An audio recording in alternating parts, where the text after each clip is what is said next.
అక్కడ సర్వే చేయిస్తే చెక్ చేయిస్తే ఓ రిపోర్ట్లో ఏమొచ్చింది అది ఈ ఫ్యాట్ అన్నారు, వెజిటబుల్ ఫ్యాట్, ఆ కల్తీ అన్నారు. ఇంకొక చోటకి మళ్ళీ పంపిస్తే ఇది తేలింది. కాబట్టి అది భగవంతుడు వాళ్ళకి ఆ సంకల్పాన్ని ఇచ్చాడు అంటే సంథింగ్ ఏదో జరుగుతున్నదాన్ని మన నోటీస్కి తీసుకురావడానికి అయి ఉండొచ్చు కదా. కాబట్టి అక్కడ ఈఓ గారు ఆలోచించాల్సింది, బాబు గారు ఆలోచించాల్సింది, దాని మీద సిబిఐ దర్యాప్తు జరగాల.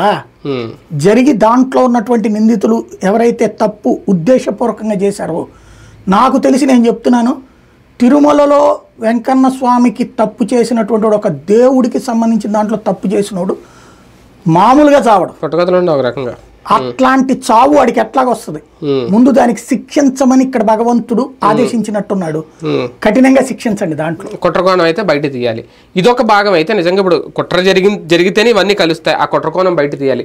రెండోది దీని దెబ్బ జగన్మోహన్ రెడ్డి ఇంకా పడి లేవనంతగా రాజకీయ దెబ్బ తగిలిందా?